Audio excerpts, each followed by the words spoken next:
Allie didn't like Tamara. I don't know why. I mean, it's not like Tamara ever bothered her, or anyone. Tamara was the classic quiet loner kid, complete with black fishnets, fingerless gloves, and choppy bright blue and black hair. She was the only alternative kid at school, so she wasn't exactly swimming in friends. She was really good at makeup, though. It was her passion.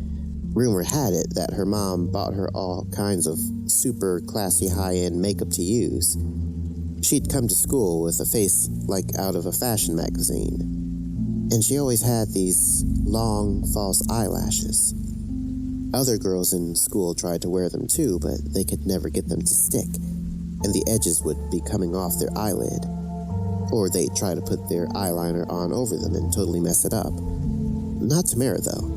Hers looked flawless, like they were natural eyelashes, except, of course, they were freakishly long. I think maybe Allie didn't like her because she was so good at makeup. Allie strove to be the pretty, preppy blonde, like that whole high school stereotype was her jam. It's all she wanted. It was important to her the way nothing else was, and she did a pretty good job being that girl, except her makeup was just bad. She couldn't seem to figure it out. Her eyeliner was always crooked, her foundation was always the wrong shade. The other popular girls would snipe at her about it. Looking back, I think she was so insecure about it that it just infuriated her that Tamara, who didn't even care about being popular or liked, was good at it, and not her. I don't know, it's all speculation at this point, but it's been years since it happened, and it's not like I've talked about it with either of them since. The day it happened, Allie was ragging on Tamara. Again, she did that a lot, went out of her way to call Tamara weird or a freak or ugly. I didn't like it, to be honest, and I should have told her to knock it off. But Allie was my best friend, and I didn't want to upset her, or I was a coward. I was a million things, but a good person. Then again, that's kind of what high school is, isn't it? Bunch of sneering little assholes who haven't learned human decency yet. So, Allie was making fun of Tamara like always, and just before the bell rang for the first period, she sneered. "Those falsies are so trashy. You look like you stuck spider legs on your eyes, but I bet you'd like that, don't you, you freak?" Tamara didn't say anything. She never said anything. But she did watch as Allie and I marched off to first period. She watched in a way that made me uneasy. There wasn't anything unusual about school that day. There wasn't anything unusual about that school day. It was a Friday, and Allie and I had planned a sleepover like we often did. We met up after school, and by that time, I'd just forgotten Allie's snipe at Tamara that morning. It was easy to forget since it happened so often. It was just a normal part of our day at that point. About halfway on our walk to Allie's house, I felt the hairs prickling on the back of my neck, like someone was watching me. I stopped in the middle of our conversation. Allie was talking about one of the books we were reading for English class, Pride and Prejudice, I think, and turned around, half expecting to see nobody there. But there was someone. Tamara. Allie turned to look at what I'd seen, and immediately her face twisted in annoyance. Ugh, is she seriously following us? Maybe she's just walking home too, I said. As if. She never walks this way. I would have noticed. Something else struck me as strange about this situation. Tamara had stopped walking the moment we had. She was just standing there then, watching us. Let's just keep walking, I said. And that might have been the end of it, except that Allie could never let anything go, especially not when it came to Tamara. Hey, bitch, she shouted. What the fuck are you looking at? Tamara didn't say anything. What, you decided to follow us home? Think if you beg us, maybe we'll be friends with you? You're so pathetic.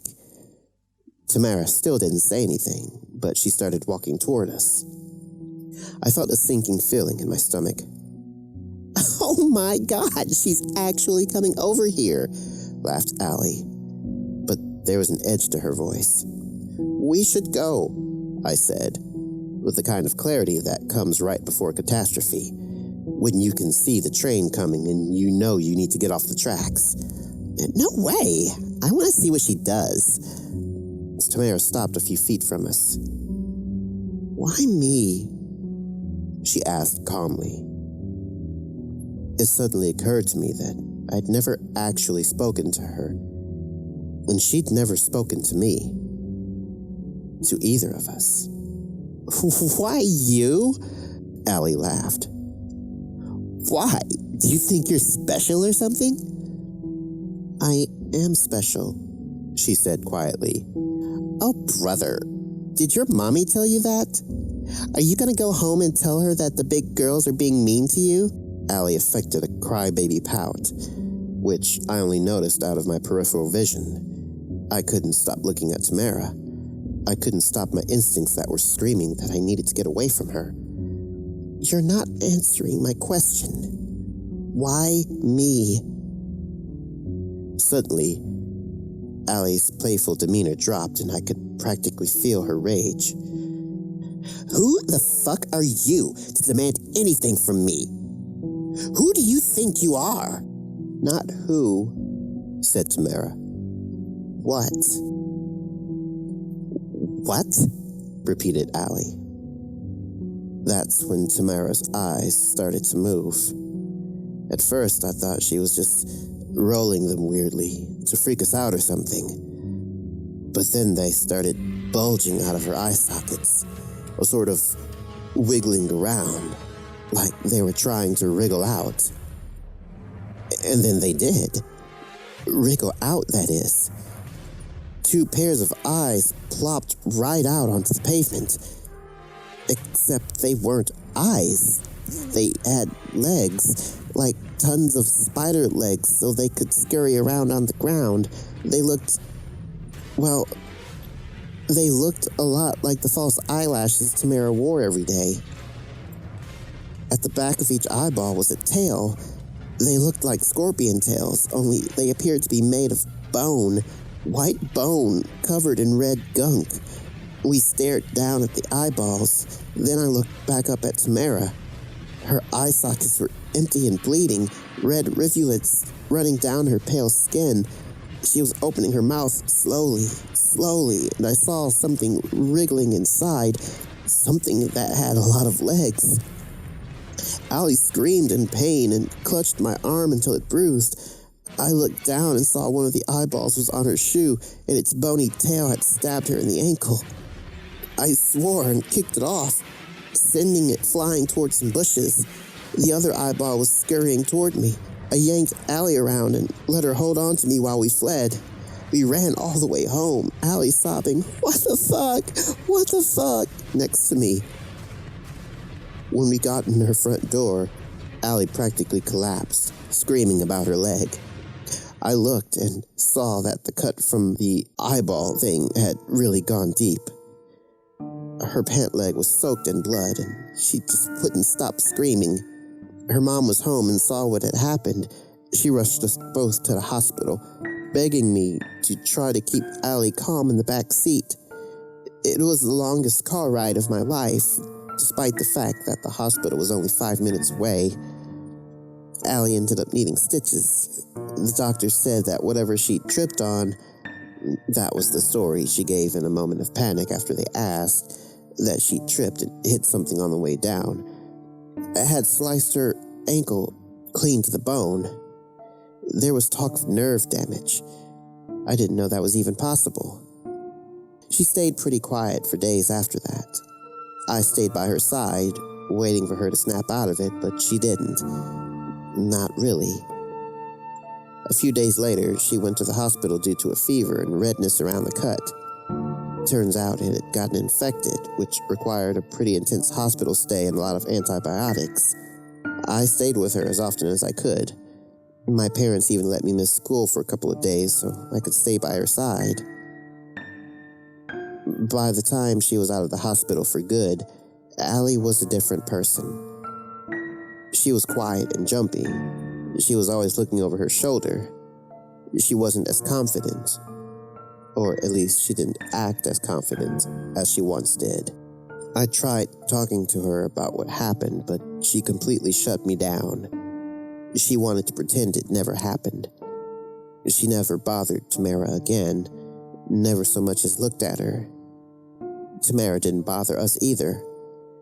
She remained quiet and alone, like she always was. It's been years since then.